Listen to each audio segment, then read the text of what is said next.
city. The Roman Empire was destroyed, effectively. I mean, it lingered on a bit, but it was destroyed. Who would have thought, at the time of Jesus Christ, or even 200 AD, that the ultimately powerful Roman Empire would be ashes, but in 410 it was. Empires don't last. Okay, what other points are in the blog post? Chiron. Now, Chiron has now established himself in Western tropical zodiac Aries. He's now at 2 Western Aries.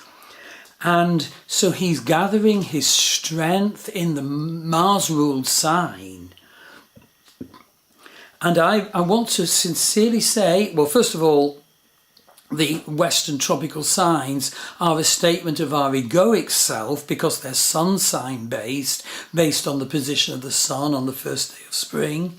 And they describe our psychological self, whereas the Vedic sidereal zodiac is orientated to the stars and describes our incarnational life purpose, our destiny, of which our egoic self, our psychological self, is part.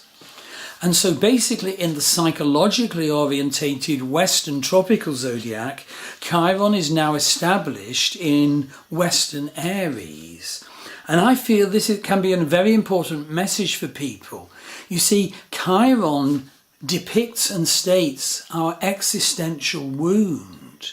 The position of Chiron in the chart is crucial. Get a reading from me. And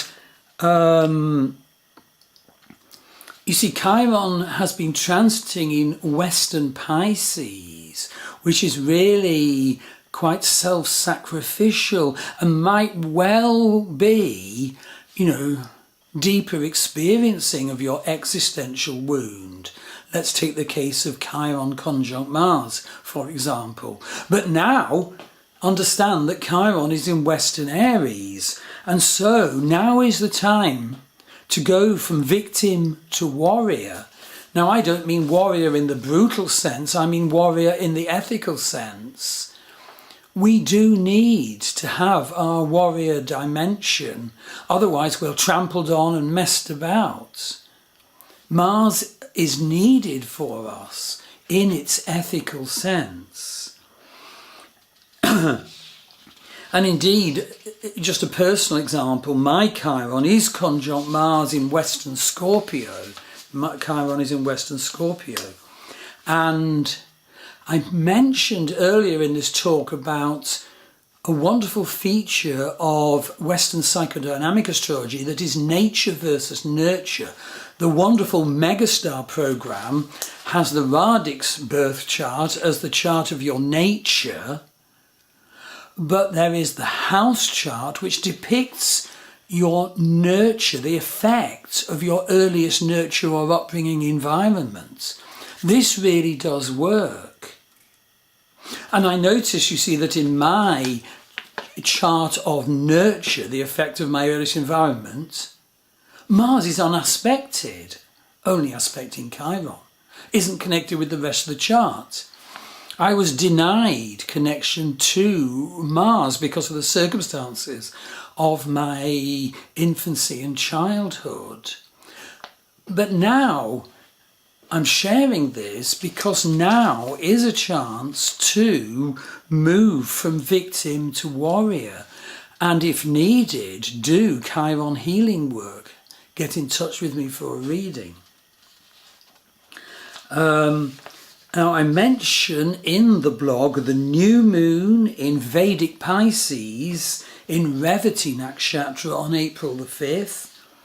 And the new moon is the beginning of a cycle, a most important time for beginnings.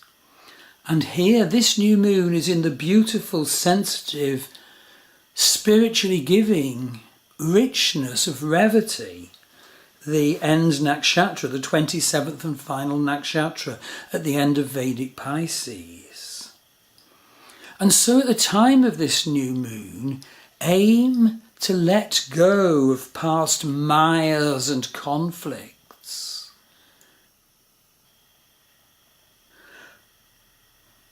push aside all the sort of martial drum beats and confusions that I've mentioned earlier in this blog from the Great Conjunction.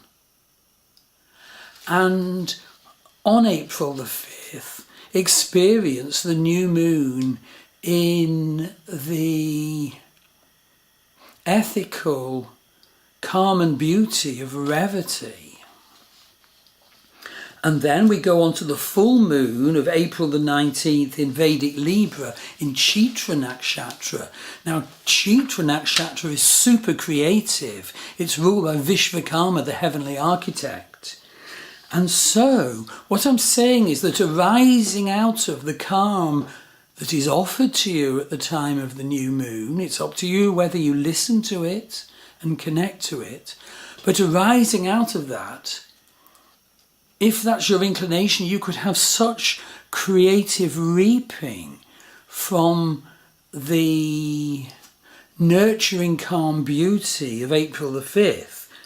And you could have that from the full moon on April the 19th.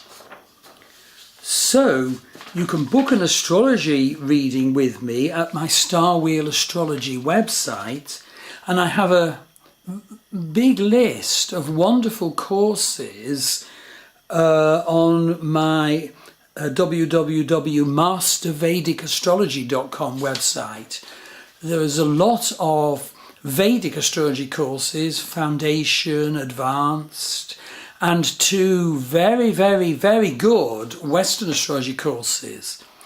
And the principle of my courses is that they're always taught with reference to 2 charts, yours and mine. So every feature, every module, we look first at your chart and then at mine on the point in question. And that way the discussion is unbelievably deep and inspirational, genuine. So I'm very proud of the way these courses are run. I've been teaching this way for 23 years. So do have a look at the range of courses so they can become tailored in a very individualized way because of the way I teach. And certainly if you want a reading, go to my Star Wheel Astrology website, where there's a choice of 3 different lengths of reading, some with reports and the shortest one without reports. And the reports and the readings always include both your Western and your Vedic astrology. And so it's like an unbelievably rich offering. And I'm shortly going to put out a video and blog about have a reading with Michael Conneely, what you will get. So I look forward to hearing from you, and have a very good April. Take it steady. Perhaps keep referring back to the points in this blog to reap the potential that's there and avoid the claws of catastrophe that certainly are reaching towards us in April 2019.